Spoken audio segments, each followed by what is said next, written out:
इसमें सबसे पहले हम लोग बात करेंगे शब्द और पद में क्या अंतर होता है, पद परिचय किसे कहते हैं, फिर बात करेंगे पद परिचय कैसे बनाते हैं, फिर बात करते हैं कि प्रीवियस ईयर क्वेश्चन शब्द अकेला रहता है लेकिन पद वाक्य में रहता है। वाक्य में आए पदों का व्याकरणिक विस्तृत परिचय प्रस्तुत करना ही पद परिचय कहलाता है।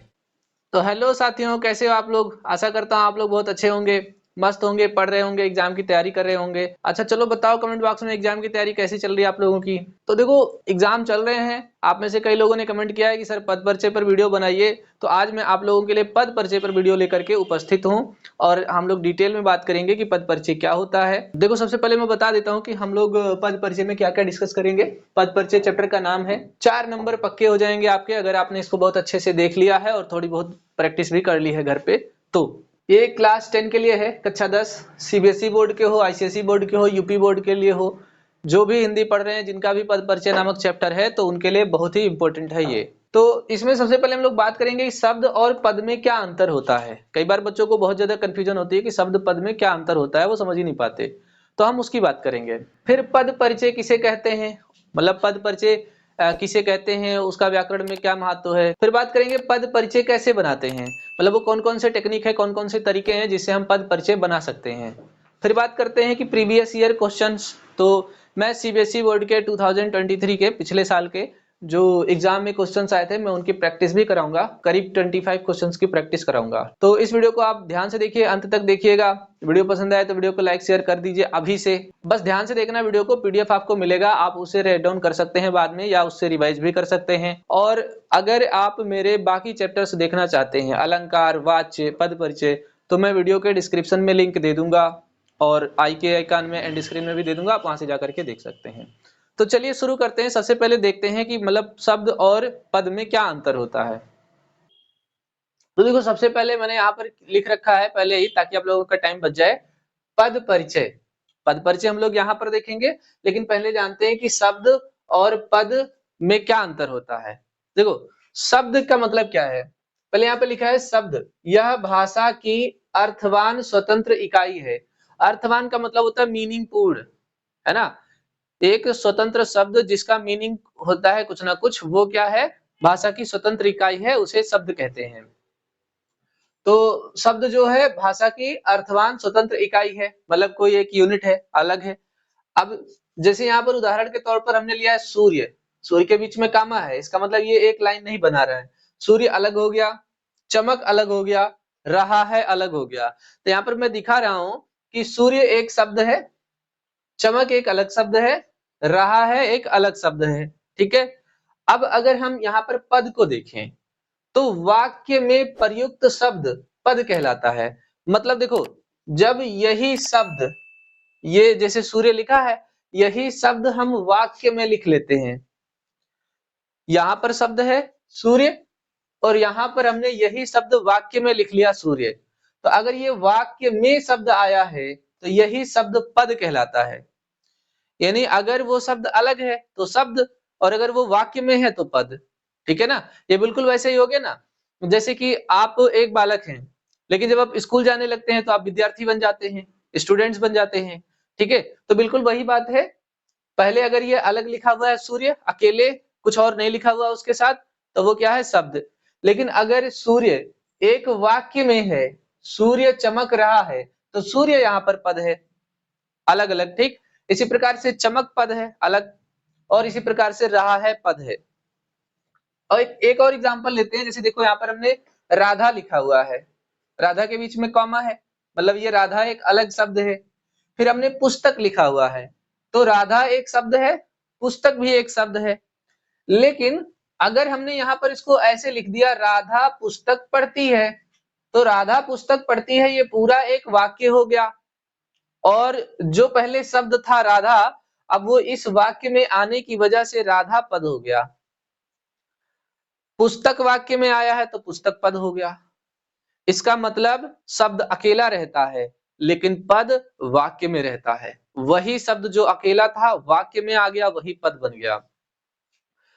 तो पद अगर आपको समझ में आ गया हो तो आगे बढ़े। पद में ज्यादा कुछ है नहीं, क्योंकि ये पूछा तो जाएगा नहीं कि पद क्या होता है। आपसे बेसिकली मतलब एमसीक्यू दे दिया जाएगा, बोलेगा इसका पद परिचय दीजिए, या बोल देगा कि एक तरफ से आपको वाक्य दे देगा, एक तरफ से पद परिचय दे देगा, बोलेगा मिलान कीजिए। तो ऐसे क्वेश्चन पूछेगा, पद नहीं पूछेगा आपसे। तो पद फिर एक बार मैं फिर से समझा देता हूँ, जो शब्द अलग से लिखा है, जैसे मैंने लिख दिया राम अलग से, तो ये राम एक शब्द हो गया। अब मैंने अगर लिख दिया राम पानी पीता है, तो अब यहाँ पर राम पानी पीता है एक वाक्य हो गया, जो राम है वो एक पद हो गया। तो जो शब्द वाक्य में आए वही क्या है, पद है, वही शब्द ही पद है। तो मेरे को लगता है कि आपको थोड़ा बहुत अंतर समझ में आ गया होगा। अब हम थोड़ा सा पद परिचय की डेफिनेशन समझ लेते हैं, परिभाषा समझ लेते हैं कि पद परिचय क्या होता है। हम यहाँ पर इसके बारे में बात करेंगे, पद के बारे में बात करेंगे। जैसे इस वाक्य में राधा आया है शब्द, और वाक्य में आया है तो राधा पद हो गया। अब इस पद का आपको परिचय देना है। परिचय क्या देना है, पूर्ण परिचय देना है। व्याकरण के हिसाब से, हिंदी व्याकरण के हिसाब से उसका पूर्ण परिचय देना है। हिंदी व्याकरण के हिसाब से पूरी परिचय क्या होता है, हिंदी व्याकरण के हिसाब से पूर्ण परिचय क्या होता है, जैसे आपको उसका भेद बताना है कि वो किस प्रकार का है, फिर आपको उसका मतलब लिंग बताना है कि स्त्रीलिंग है कि पुरुष लिंग है, फिर आपको उसका जो है वचन बताना है कि एक वचन है बहुवचन है, फिर आपको कारक बताना है, फिर आपको उसका क्रिया से संबंध बताना है, या फिर जैसे आपका सर्वनाम हुआ तो किस प्रकार का सर्वनाम है, कौन सा भेद है, या ऐसी ऐसी चीजों को बताना है। तो अगर आप वो पूरा बताते हैं एक पद के लिए जो उसने अंडरलाइन किया है, तो वही कहलाता है पद परिचय। तो डेफिनेशन समझते हैं। वाक्य में आए पदों का व्याकरणिक विस्तृत परिचय प्रस्तुत करना ही पद परिचय कहलाता है। यहाँ पर देखो व्याकरणिक मतलब व्याकरण के हिसाब से, मतलब उसका भेद, उसका लिंग, उसका वचन, उसका कारक, उसका क्रिया से संबंध, इस तरीके की चीजें बताना। तो विस्तृत मतलब होता है विस्तार में पूरा परिचय, तो यही प्रस्तुत करना ही क्या कहलाता है, पद परिचय। पदों का व्याकरणिक विस्तृत परिचय देना ही क्या कहलाता है, पद परिचय कहलाता है। अब देखो जैसे मैंने यहाँ पर एक एग्जाम्पल ले रखा है वाक्य का। एक वाक्य है आपके पास उदाहरण में, माँ ने नौकर से सब्जी मंगाई। अब माँ ने नौकर से सब्जी मंगाई, ये क्या है आपका, ये एक वाक्य है। क्या है, वाक्य। इस वाक्य में देखो शब्द क्या है, माँ, फिर नौकर, सब्जी मंगाई। तो यहाँ से बेसिकली मैंने यहाँ पर माँ को अंडरलाइन कर दिया है, रेखांकित कर दिया है, नौकर को रेखांकित कर दिया है, और सब्जी को रेखांकित कर दिया है। तो यहाँ पर माँ, नौकर, सब्जी का पद परिचय बताना है। आपसे एक पूछ सकता है, दो पूछ सकता है, या उसका मर्जी है। तो फिलहाल तो मैंने यहाँ पर 3 लिया हुआ है। जैसे पहले माँ, तो आप ऐसे ही बताओ ना, माँ क्या है। तो माँ एक प्रकार से संज्ञा है। माँ क्या है, एक प्रकार से संज्ञा है। तो माँ कौन सा संज्ञा है, जैसे संज्ञा 3 प्रकार का होता है, व्यक्तिवाचक, जातिवाचक, भाववाचक। यहाँ पर पद परिचय में तो यहाँ पर माँ जो है क्या है, जातिवाचक संज्ञा है। माँ क्या है, जातिवाचक संज्ञा। फिर माँ का लिंग क्या है, स्त्रीलिंग, है ना, माँ क्या है, स्त्रीलिंग। फिर आगे बात करेंगे कि मतलब वचन क्या है, तो माँ है एक वचन। फिर आगे बात करेंगे कि मतलब कारक क्या है, तो कर्ता कारक है। फिर बात करेंगे इसका लौकिक कर्ता का प्रकार्य, यानी क्रिया क्या है, लौकिक कर्ता का प्रकार्य है। तो ये आपको ये पूरा यहाँ पर आपने बताया, आपने यहाँ पर संज्ञा के भेद बता दिए, लिंग बता दिया, वचन बता दिया, कारक बता दिया, और क्रिया से संबंध बता दिया। तो ये माँ जो एक शब्द है यहाँ पर, इस वाक्य में आने की वजह से पद हो गया, और इस पद का आपने विस्तृत व्याकरणिक परिचय बता दिया, इसी को पद परिचय कहते हैं। अब दूसरा देखो लिखा है नौकर। नौकर क्या है, एक जातिवाचक संज्ञा है। नौकर पुल्लिंग है, एक वचन है, अपादान कारक में है, और गौड़ का प्रकार्य बता रहा है। मतलब जैसे मेन कर्ता जो होगा वो आपका मुख्य हो जाएगा, और जो दूसरा हो जाएगा वो गौड़ हो जाएगा, छोटा हो जाएगा। सब्जी, सब्जी जातिवाचक संज्ञा है, स्त्रीलिंग है, एक वचन है, कर्म कारक में है, और अप्रत्यक्ष कर्म का प्रकार्य है।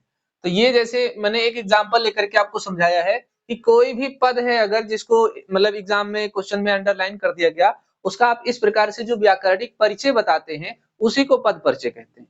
ठीक है, बाकी हम लोग थोड़ा और डिटेल में अभी जानेंगे कि पद परिचय कैसे निकालते हैं। ये तो एक इंट्रोडक्शन था कि पद परिचय किसे कहते हैं, पद और शब्द में क्या डिफरेंस है, और उसके उदाहरण हमने देखे यहाँ पर पद परिचय के। तो आप इसको राइट डाउन कर लो या वीडियो को पॉज करके स्क्रीनशॉट ले लो। आपको जो है पीडीएफ वीडियो के डिस्क्रिप्शन में मिल जाएगा, और भी मेरे दूसरे चैप्टर्स के वीडियो देखना चाहते हैं जैसे अलंकार हो गया, वाच्य हो गया, तो उसके भी लिंक मैं डिस्क्रिप्शन में दे दूंगा, या फिर आई के आकार में दे दूंगा, या एंड स्क्रीन में आपको मिल जाएगा, वहां से जाकर के देख सकते हैं। तो अब हम बढ़ते हैं आगे की तरफ। आपको लिखने की जरूरत नहीं है, बाद में पीडीएफ मिल जाएगा, वहां से पढ़ लेना।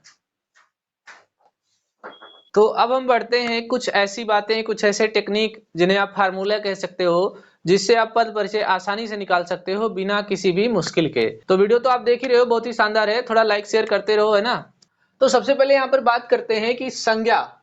संज्ञा, अगर वाक्य पढ़ने पर हमें कोई संज्ञा पद मिलता है तो उस संज्ञा पद में हमें क्या क्या बताना होगा जिससे हम उस पद का पद परिचय दे पाए। तो सबसे पहले आप इसको एज ए फार्मूला समझ लीजिए कि सबसे पहले आपको बताना है कि वो संज्ञा है। संज्ञा के भेद, तो संज्ञा के 3 भेद होते हैं, आपको पता है, जातिवाचक संज्ञा, व्यक्तिवाचक संज्ञा, भाववाचक संज्ञा। तो सबसे पहले आप लिखेंगे संज्ञा और उस संज्ञा का उपभेद। ठीक है, क्या लिखेंगे? संज्ञा और उस संज्ञा का उपभेद। अगर आप संज्ञा नहीं लिखना चाहते हैं तो आप उपभेद से भी शुरू कर सकते हैं। फिर उसके बाद आपको लिंग लिखना होगा कि वो स्त्रीलिंग है या पुल्लिंग है। फिर उसका वचन लिखना होगा। उसके बाद आपको लिंग लिखना होगा कि वो स्त्रीलिंग है या पुल्लिंग है। फिर उसका वचन लिखना होगा।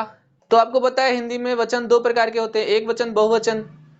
फिर कारक की बात करते हैं तो आपको पता है कारक 8 विभक्ति है, कर्ता, कर्म, करण, अपादान, संप्रदान, संबोधन, संबंध, अधिकरण, आपको पहले से ही आता होगा। तो यहाँ पर बताने है कि वो कारक कौन सा कारक है। फिर बताना है कि क्रिया के साथ वो जो पद है उसका क्या संबंध है। किसी किसी में होता है, किसी किसी में नहीं होता है। तो जिसमें है उसमें बताइए क्रिया का संबंध, अगर नहीं है तो छोड़ दीजिए। मेनली बताना क्या है, मेनली संज्ञा के भेद, लिंग, वचन, कारक, ये तो आपको बताना ही बताना है। तो आप मैक्सिमम समझ लीजिए, जो मैं यहाँ लिख देता हूँ कि क्या क्या चीजें आपको बतानी है पद परिचय में। देखो, सबसे पहले आपको बताना है भेद, मतलब वो चीज क्या है। फिर उसका उपभेद अगर है तो, फिर उसका बताना है आपको लिंग पद परिचय में। फिर उसके बाद बताना है कि वचन। फिर बताना है कि कारक कौन सा है। ये चीजें तो बतानी है आपको पद परिचय में। ठीक है, भेद, उपभेद, लिंग, कारक, वचन बताने ही बताने हैं। ठीक है, अब कुछ कुछ में थोड़ा सा बदलाव हो जाता है तो अभी हम देखेंगे। तो सबसे पहले बात करते हैं संज्ञा। संज्ञा में आपको बताना है संज्ञा का भेद कौन सा है, उसका लिंग कौन सा है, उसका वचन कौन सा है, उसका कारक कौन सा है और क्रिया के साथ उसका क्या संबंध है। अब देखिए, यहाँ पे मैंने बता रखा है कि संज्ञा के कौन कौन से भेद हैं, जातिवाचक, व्यक्तिवाचक, भाववाचक संज्ञा। ठीक, फिर सर्वनाम की बात करते हैं तो सर्वनाम के भेद बताने हैं आपको। फिर पुरुष, लिंग, वचन, कारक तथा क्रिया के साथ उसका संबंध। देखिए, ये फार्मूले हैं, अगर आपको ये लाइन याद रहेगी तो आपको बनाने में आसानी होगी, और आसानी नहीं, बहुत आसानी होगी। यहाँ पर मैंने बता रखा है सर्वनाम के भेद, तो आपको पता है पुरुषवाचक, निश्चयवाचक, अनिश्चयवाचक, संबंधवाचक, प्रश्नवाचक। और यहाँ पर देखो एक वर्ड बोला है पुरुष, तो आपको पता है पुरुष 3 प्रकार के होते हैं, उत्तम पुरुष, मध्यम पुरुष, अन्य पुरुष। तो ये भी आपको बताने रहेंगे। सर्वनाम में विशेषण की बात करते हैं तो विशेषण, पहले आपको बताने विशेषण के भेद, फिर उसका लिंग कौन सा है, वचन, और वो किसका, मतलब उसका जो विशेषण बताया है वो किसके लिए बताया है, विशेष से। जैसे कि मैंने बोला कि मैंने काली टी शर्ट पहन रखी है, तो काली क्या है, किसकी विशेषता है, टी शर्ट की। तो टी शर्ट यहाँ पर क्या हो गया, विशेष से। तो आपको बताना है कि विशेष से भी बताना है कि किसकी विशेषता बता रहा है। अब विशेषण के प्रकार, गुणवाचक, परिमाणवाचक, संख्यावाचक, सार्वनामिक। तो ये विशेषण के प्रकार हैं, पूरा वो बोला जाएगा, गुणवाचक विशेषण, परिमाणवाचक विशेषण, संख्यावाचक विशेषण और सार्वनामिक विशेषण। ठीक है, फिर क्रिया, क्रिया का भेद कौन सा है, अकर्मक क्रिया है, सकर्मक क्रिया है, पूर्वकालिक क्रिया है, संयुक्त क्रिया है, समस्त क्रिया है, प्रेरणार्थक क्रिया है, नामिक क्रिया है, मिश्र आदि क्रिया है, कौन सी क्रिया है, पहले उसका भेद बताना है। फिर उसका लिंग बताना है, फिर वचन, पुरुष, फिर उसमें काल, धातु, वाच्य, कर्ता व कर्म का संकेत। इतना तो आपको बताना है। अब जैसे इसमें काफी ज्यादा चीजें हैं तो क्या करोगे आप, तो देखो बताना मेनली क्या क्या है। जैसे क्रिया का भेद तो बताना ही है आपको, लिंग, वचन, पुरुष, ये तो आपको बताना ही है। अब इनमें से अगर मान लो 1-2 नहीं आ रहे तो आप उसे चुपचाप छोड़ सकते हो, पर अगर आए तो ज्यादा अच्छी बात है। ठीक है, और शुरू की चीजें नहीं भूलनी है। तो घबराओ नहीं कि बहुत लंबा है तो हम क्या करेंगे, जनरली आपको वहां पर एग्जाम में ऑप्शन में मिलेगा, तो ज्यादा चिंता की बात तो है नहीं, लेकिन फिर भी आपको कोशिश करनी चाहिए पूरा आए, 1-2 छूट जाता है तब भी चलेगा। तो क्रिया, क्रिया का भेद, लिंग, वचन, पुरुष, काल, धातु, वाच्य, कर्ता व कर्म का संकेत। मेरे साथ बोलते रहो तो भी आपको याद हो जाएगा। अब क्रिया विशेषण में आपको क्या बताने हैं, पहले तो क्रिया विशेषण का भेद बताना है कि वो कौन सा भेद है। जैसे कि रीतिवाचक क्रिया विशेषण है, स्थानवाचक क्रिया विशेषण है, कालवाचक क्रिया विशेषण है या परिमाणवाचक क्रिया विशेषण है, एक होगा कोई, वो बताने हैं। तो उस क्रिया का उल्लेख करना है जिसकी विशेषता वो बता रहा है। तो देखो यहाँ पर जो है अब क्या करना है कि जो क्रिया उसमें दिया गया है, जिसकी विशेषता बताई गई है, उस क्रिया का भी जिक्र करना है आपको कि कौन सी क्रिया की विशेषता बताई गई है। समुच्चय बोधक में आपको भेद बताना है। मैंने यहाँ पर बता दिया समुच्चय बोधक के दो भेद हैं, समानाधिकरण, व्यधिकरण। जिन शब्दों, पदों, वाक्यों को मिला रहा है उसका उल्लेख भी करना है। जैसे आपने कहा कि राम और सीता, तो यहाँ पर और शब्द क्या हो गया, समुच्चय बोधक, तो ये समानाधिकरण है। और फिर बताना है कि राम और सीता को क्या कर रहा है, यहाँ पर मिला रहा है, तो ऐसे उल्लेख देना है। अभी एग्जाम्पल में समझ में आ जाएगा आपको। फिर संबंध बोधक, फिर संबंध बोधक का भेद बताना है। फिर वो जो संज्ञा संबंध बोधक शब्द हैं, वो जिन सर्वनामों या संज्ञा का उल्लेख किया है उनके बारे में निर्देश भी देना है, मतलब थोड़ी सी एक दो चार बातें लिखनी है उनके बारे में, संज्ञा या सर्वनामों के बारे में। विस्मयादि बोधक, विस्मयादि बोधक जो होता है आपको पता है, हर्ष, शोक, घृणा, इस प्रकार की चीजों को बताने वाले को विस्मयादि बोधक बोलते हैं। अब उसका भेद बताना है तथा वो किस प्रकार का भाव रखता है वो बताना है। अब बात करते हैं यहाँ पर एक एक्स्ट्रा बात यह है कि कभी कभी निपात पूछ लेता है आपसे। क्या पूछ लेता है, निपात। तो सबसे पहले मैं आपको बता दूं निपात कौन कौन से हैं प्रमुख। तो देखिए यहाँ पर ही, भी, तक, तो, मात्र, भर, इस प्रकार के कुछ शब्द होते हैं जो निपात कहे जाते हैं। इनसे भी कभी कभी पूछ लेता है। तो सबसे पहले अगर इस प्रकार का कोई शब्द अंडरलाइन किया है तो पहले उसमें बताना है कि वो निपात है। पहले क्या बोलना है, निपात। फिर ये देखना है कि वो किस कार्य पर बल दे रहा है, मतलब ऐसी कौन सी चीज है जिस पर वो जोर दे रहे हैं। ये सब शब्द जो होते हैं ये बल देने वाले शब्द होते हैं, तो वो किस पर बल दे रहे हैं आपको उसको भी लिखना है थोड़ा सा। तो इसमें ज्यादा नहीं लिखना है निपात में। तो ये बातें अगर आप ध्यान रखेंगे तो आपका जो क्या कहते हैं पद परिचय है ना, वो थोड़ा आपके लिए आसान हो जाएगा। अब ये थोड़ा कठिन है याद करना, तो आपने क्या करना है, एक दो दिन तक लिख लिख के इसकी क्या करनी है, प्रैक्टिस करनी है, तो हो जाएगा। अब आपको मैं पीडीएफ दे ही दूंगा तो लिखने की जरूरत नहीं है अभी, जब तक आप वीडियो देख रहे हैं, बाद में आप लिख लेना अच्छे से। अब जो हम चलते हैं एमसीक्यू की तरफ, देखते हैं प्रीवियस ईयर में किस प्रकार के क्वेश्चन पूछे गए थे, उसको सॉल्व करेंगे। और साथ ही साथ वीडियो पसंद आ रहा है तो लाइक शेयर करते रहो, है ना। चैनल को भी सब्सक्राइब करके बेल आइकन प्रेस कर लो।